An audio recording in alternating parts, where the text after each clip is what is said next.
So Charlie, I've just given you one of these. Yeah. You told me that you are a good person. I'd say so. Yeah? Yeah, I'd say so, yeah.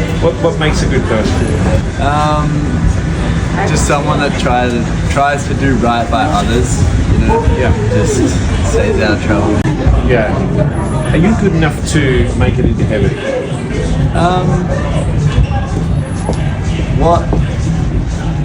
What do we need to do? Yeah, what do you have to not do to be into heaven? Because I'm not sure. Right, yeah, well, there's some do's and don'ts because everyone has a conscience. Would you agree?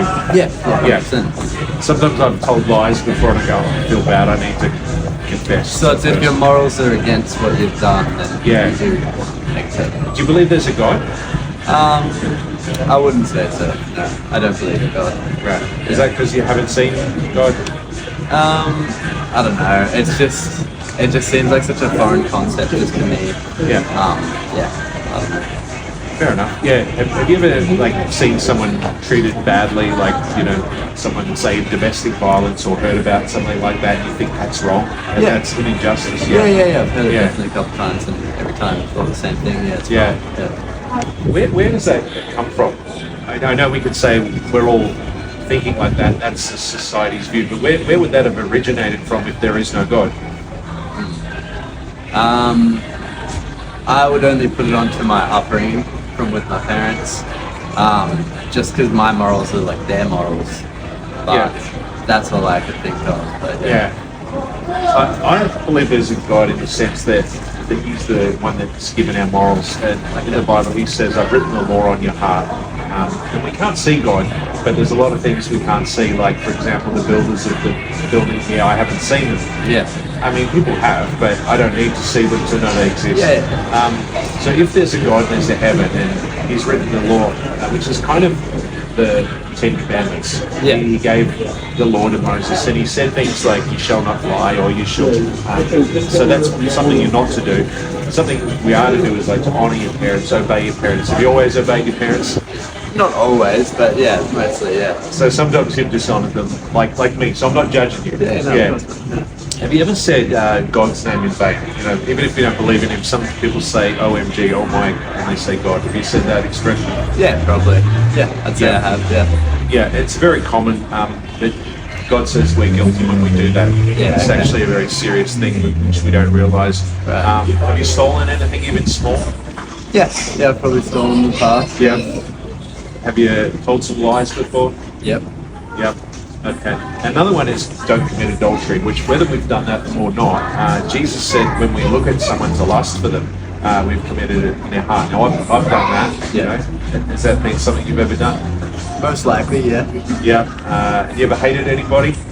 I don't think. Even if it's like losing your temper at someone unnecessarily. Then yeah, definitely. Yeah. Which we all do, but God still says that we've got murder in our heart. Yeah. So it's quite a high standard, right? Yeah, Do you it agree? is. Yeah, I would say it's a high standard. Yeah. Do you think anyone will make it into heaven if that's the case?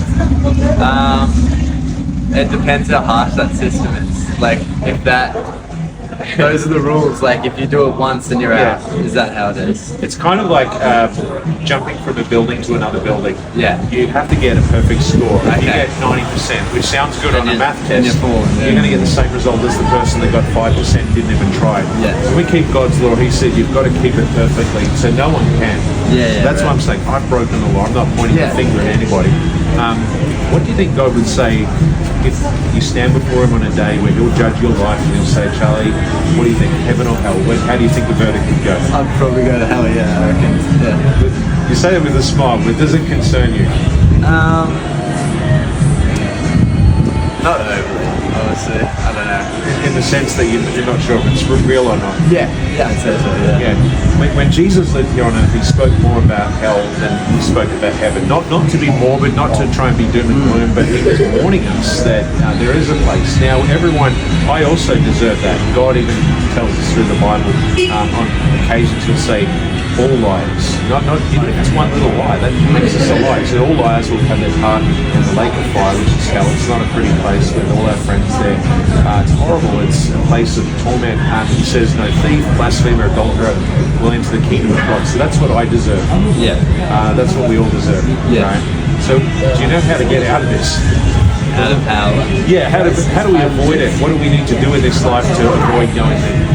You gotta obey his rules, but Yeah. if you've already gone against that rule, how do you? It's too late, right? Yeah, that's it. It's kind of like a criminal telling the judge, "I'll obey the rules," and say, "Well, you should have done It's too that." late. Yeah. So I want to give you some good news because I've told you some bad news first, right?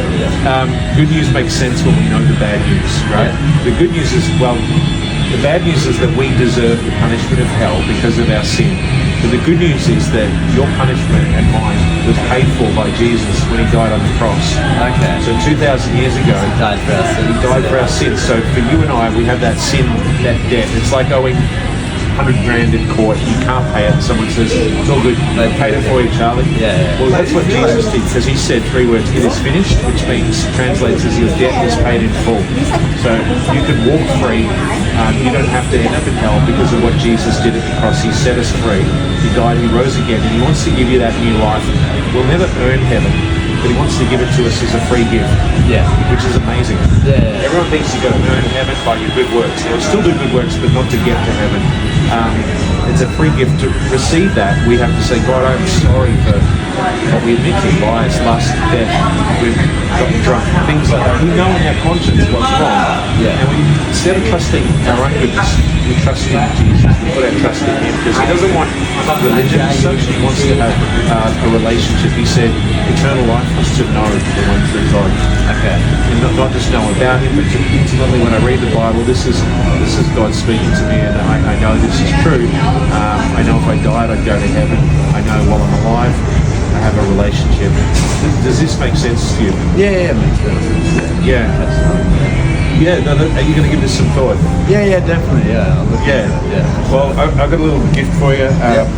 It looks like $1 million, but it's one of the books of the Bible. Yeah, sick. Yeah. Yeah, it's called the Gospel of John. So it tells you how to find everlasting life, and it's the life of Jesus. But give it a read, man. And I really appreciate you chatting. Easy, no Yeah, worries. thanks, Charlie. Good on you, man. Thanks. Have a good one. Yeah, you too. That was cool having a chat with Charlie, and what a relaxed guy. Really, relaxed and laid back, having to think about it. So the seed has been sown, and we just want to pray that God will water that and give the increase.